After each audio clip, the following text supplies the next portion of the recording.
Swag out them boss. Look, is that bow tie paste? And welcome to another episode of the Sartorial and Geek podcast by Webster Style, where we talk about bow ties, comic books, and everything in between. I am your host, Webster Style, the man, the voice, the fragrance. Coming at you again one more time, and let's jump right into the download. And if you can guess it, it's going to be for Xbox. I'm pretty sure it's on your PS3 if you still have one, probably not your PS4 or 5. But this game was part of the June offering for the Xbox Live Games with Gold, and is another fighting classic from SNK. In this case, it is Neo Geo Coliseum. Now, unlike the King of Fighters games, where you got more of a collection of its serious fighters, Art of Fighting, Fatal Fury, this game features a wider selection of characters from SNK's fighting pantheon. So you get a little bit silly as far as its characters are concerned when compared to the compilation series that is King of Fighters. And also in this game you have 3D rendered backgrounds that are moving as you're doing the fighting as well. And with those backgrounds, you see other SNK games like Metal Slug in the background as well. So you're going to get characters from Art of Fighting, World Heroes, Fatal Fury, of course, and their different character models and versions. But it's going to be your typical SNK Neo Geo 2D sprite goodness when it comes to your fighters. Now, this was offered as part of the June 2021 Games with Gold. At the time of this recording, it is no longer part of the quote-unquote free assortment of games that you can download. However, it is only $9.99 at full price. And I think if you're looking for a new fighting game, especially if you're a fan of the genre like myself, $10 is well worth the price for this game. So this is Neo Geo Coliseum. This is going to be on the Xbox 360, Xbox One, Xbox Series systems as well. So that's the download, and I kept it short this week because we're going to be somewhat game heavy when it comes to the podcast, simply because, well, E3 just ended, and this is the first, it's not even first proper E3, but it's an E3 that tried to be somewhat normal in this pandemic / post-pandemic, whichever way you want to look at it, era, and really E3 sucked. Let's be frank. If it wasn't for Nintendo or Microsoft, E3 would just be abysmal. Even that Jeff Keighley Summer of Games was okay. I think for myself, being around for all these game generations and all these E3s, it takes a lot to excite me personally as a gamer, and also there are certain games I play and don't play. I do wish that Sony was there. I think that it would have been a really good thing to have Sony have announcements there to really combat Microsoft. Sony is becoming much like Nintendo, where we're just going to do our own thing and we're not competing because we're the market leader and they don't feel like they have to do anything they don't want to do. I personally think that as far as a gaming perspective, it's going to bite them in the behind.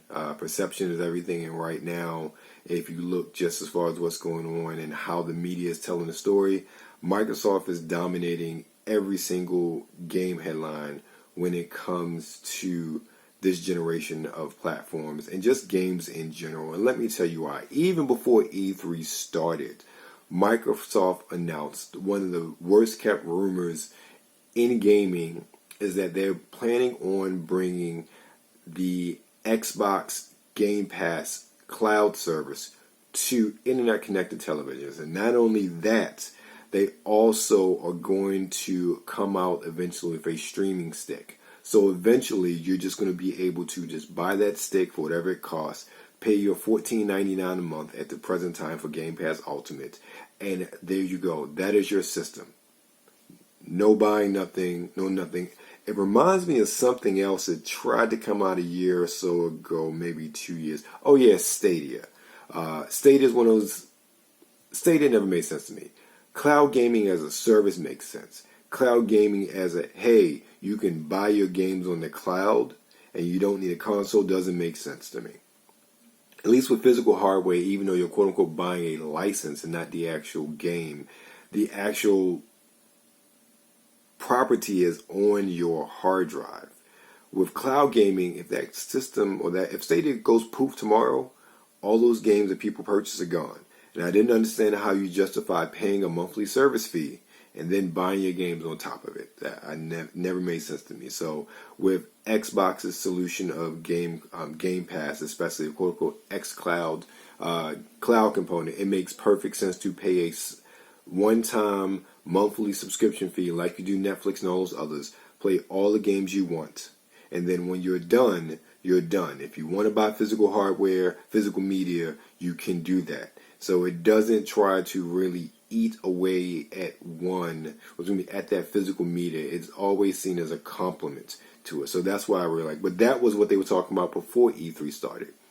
And then when E3 started, you had I think Ubisoft's press conference, which was I'm not a Far Cry 6 fan or a Far Cry fan as it is, so that didn't excite me. That was probably the most exciting thing. Actually, no, it wasn't most exciting. Now I'll get to that as we go forward. Take-Two's conference was trash. Konami's conference was trash. Everybody's conference was trash, really except for Xbox and Nintendo. And with Xbox, they highlighted 30 games, non-stop games, the whole 90 minutes.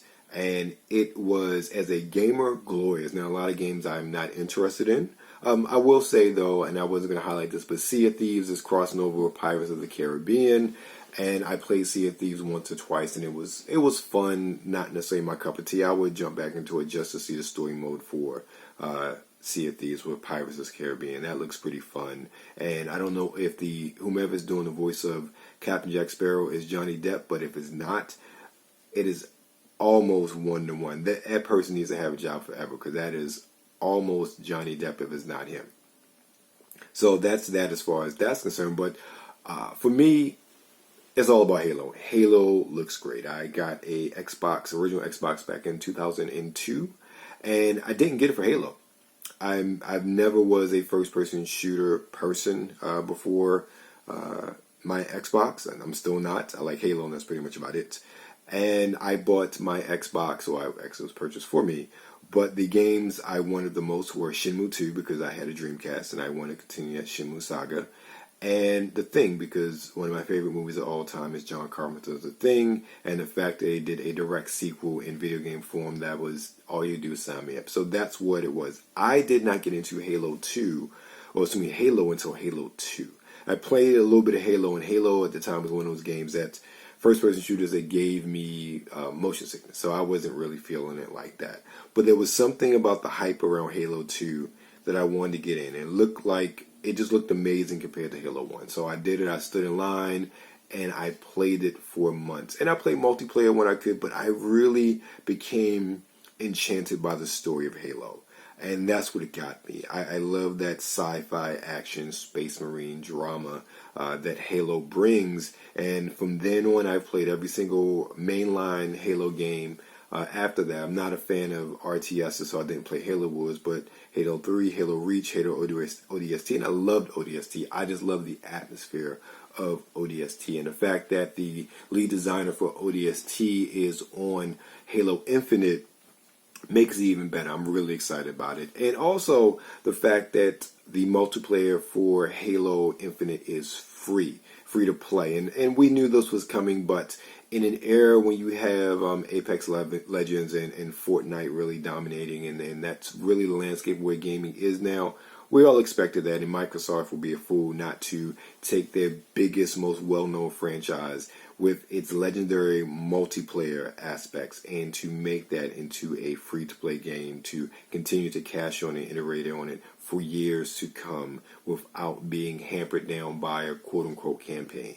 But for me, it's all about the campaign. I want to see how things evolve after the events of Halo 5. I want to know where Cortana is. I want to know who this imposter Cortana is. I want to play as Master Chief and to shoot up Covenant or whomever else the enemy is. I want to see this new sprawling Halo ring that we're going to be traversing on as far as our adventures. Like, I want to see these things. thing. So I got excited for that. So yes, I know I'm an anomaly as far as when it comes to Halo. I'm all about the campaign. After Halo, it's about multiplayer. So bring on Halo, and just the fact that I don't have to get a new Xbox. I can still play on my Xbox One is even better. Oh, one thing that came out afterwards, Microsoft is going to make Cloud Play available on OG Xbox Ones. So I may never have to buy an Xbox Series S or X if this is concerned. That's great for me and my wallet. So of those 30 games that they presented, 27 of them are going to be in Game Pass day one. That was amazing. And probably of those, the one I'm most looking forward to outside of Halo is Back 4 Blood. I recently, if you've seen on my Instagram, I've been playing Left 4 Dead 2 again. I love that game. That game in Left 4 Dead 1, I just remember playing it hours on end, being up until the middle of the night, talking with people. And it was just such a fun game, and it still is. And I was surprised that almost 12 plus years later that I popped it in, and there's still people playing it. That lets you know how much people love this game. Back 4 Blood is the spiritual successor to the Left 4 Dead series, done by the original team, now being published by Warner Brothers because Valve owns the Left 4 Dead trademark.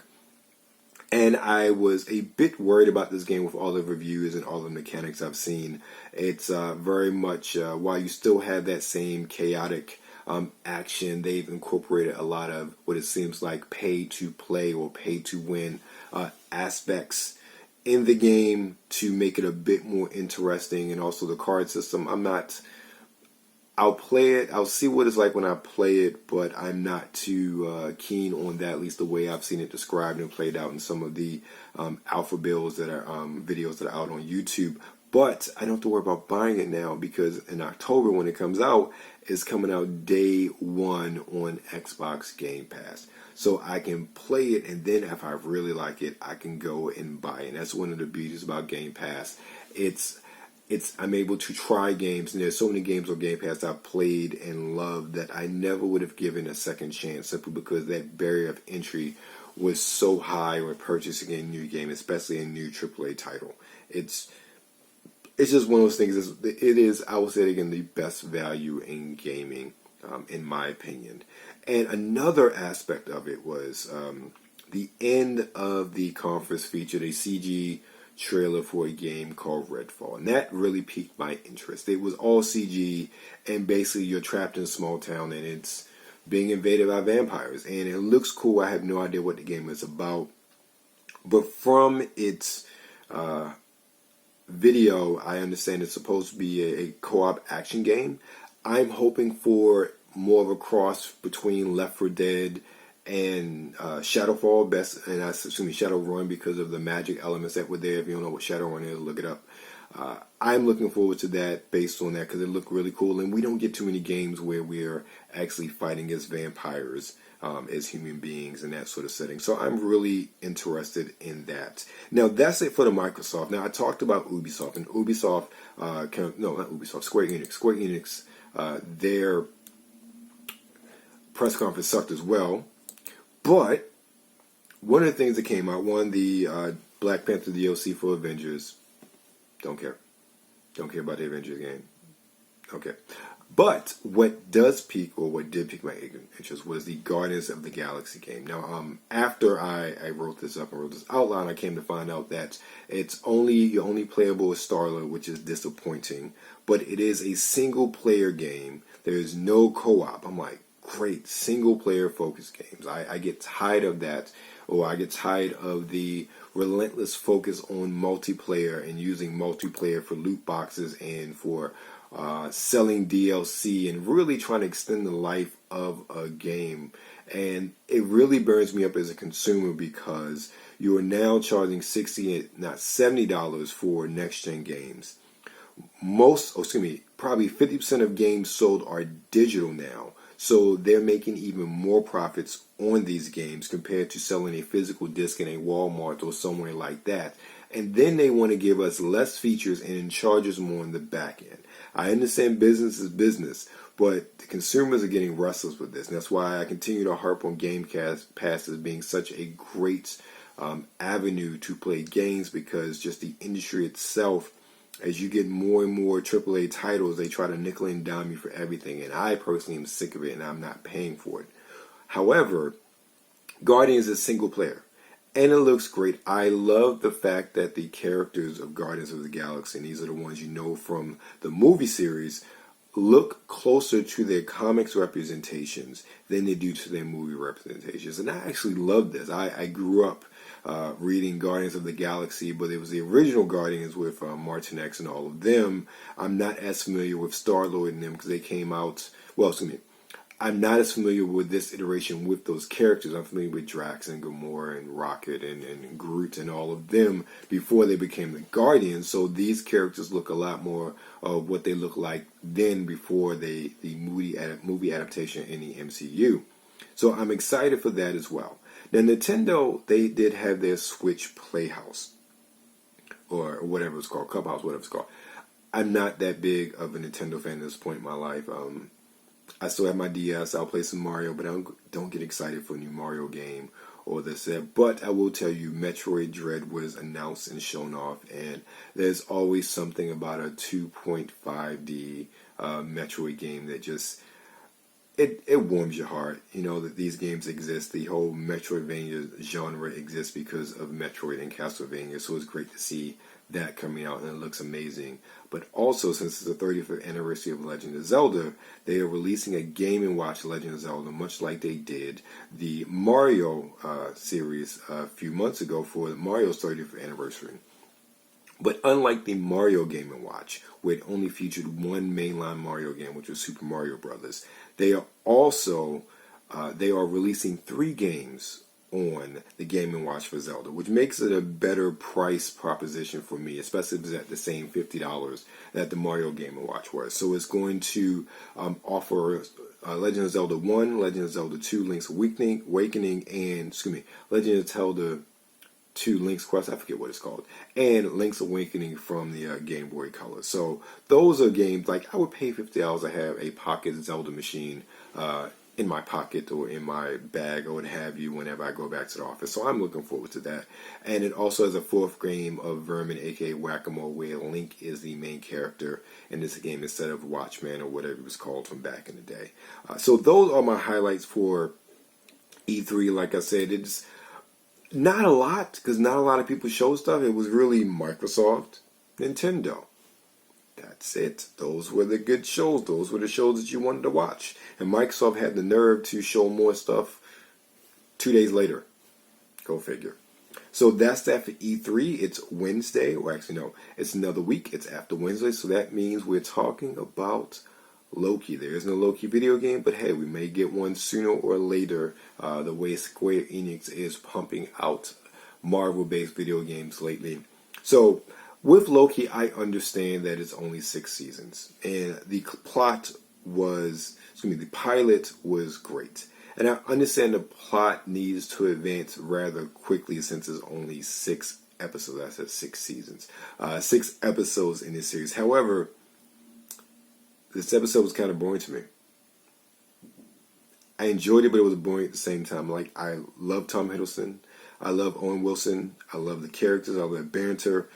However, just the pacing of the episode just left a lot to be desired for me. And the reveal of the female Loki at the end was really anticlimactic for me, in my opinion.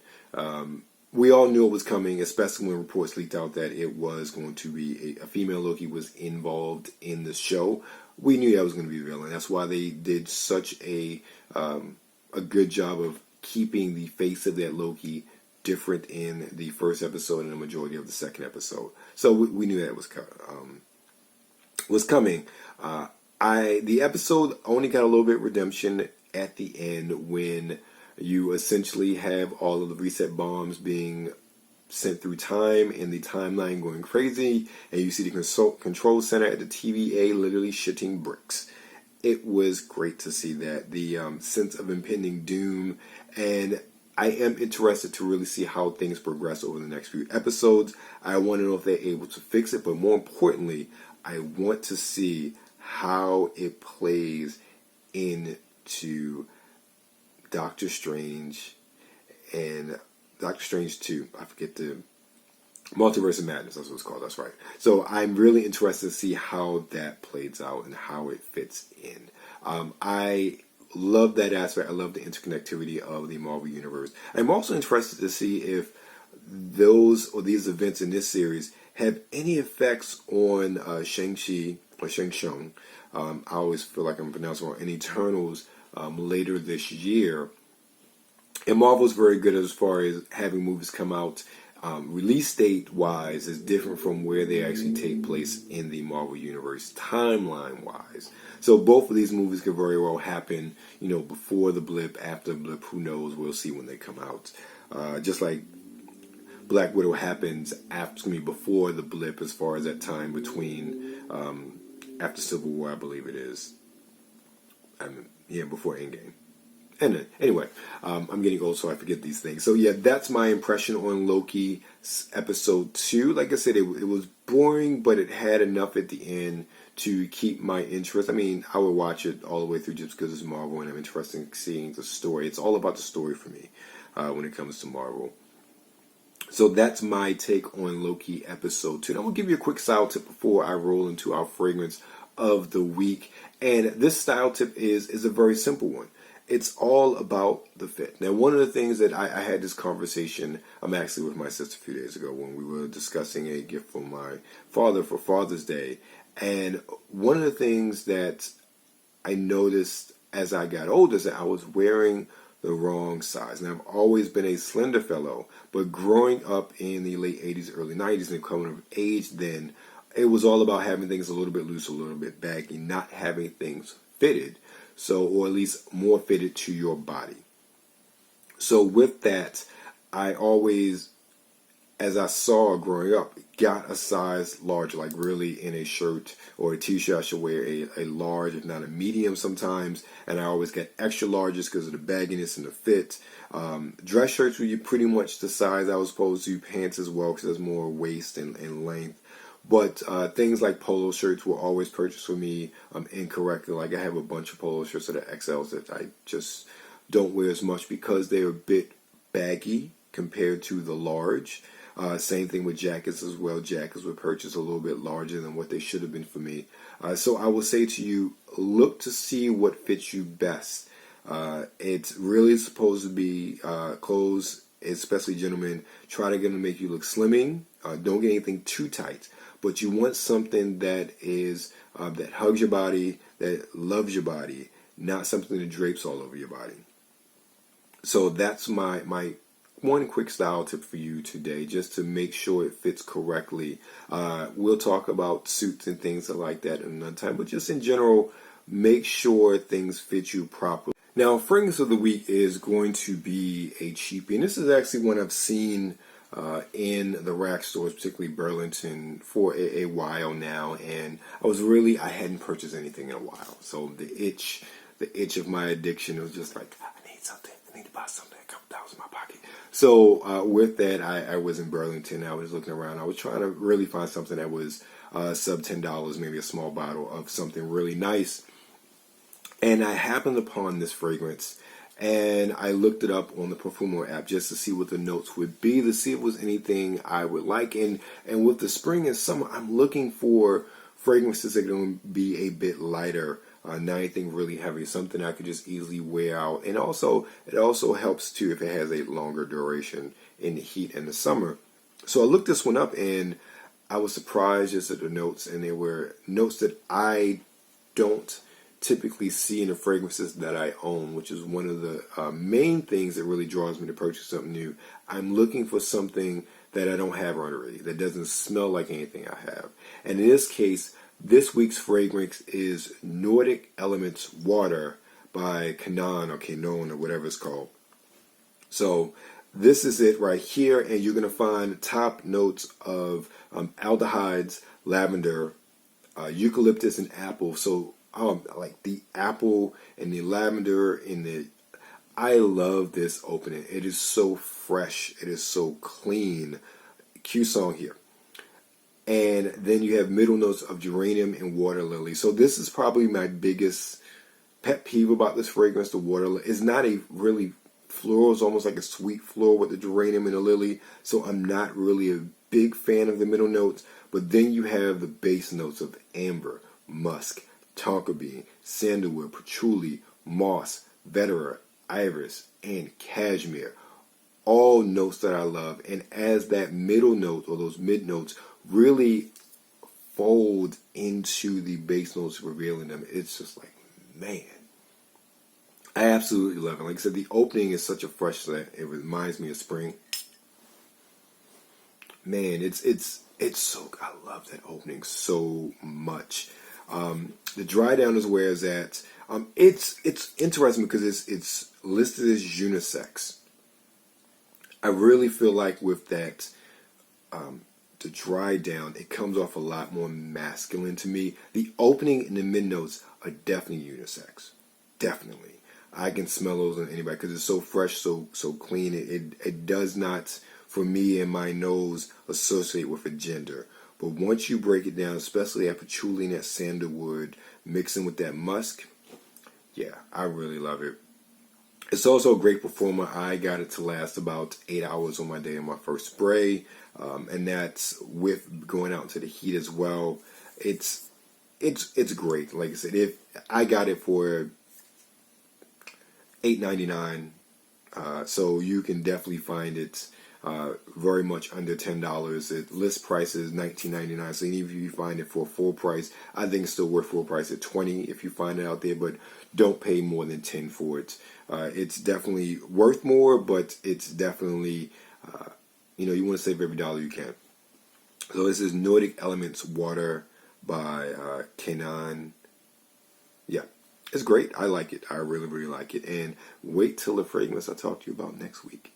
You're going to really like that one. So that's it for me. This has been another episode of the Sartorial and Geek podcast by Webster Style, where we talk about bow ties, comic books, and everything in between. I've been your host, Webster Style. Feel free to find us on the web first and foremost at the website websterstyle.com or sartorialgeek.com, whichever one is easier for you to type. Find us on Twitter at Webster Style. Find us on Instagram at Webster Style or at Sartorial and Geek. And always, any comments, questions, anything you want to ask, anything you want to know, within reason, of course, email us at info@websterstylemagazine.com. Thank you very much again for your time. Please stay safe out there and be blessed.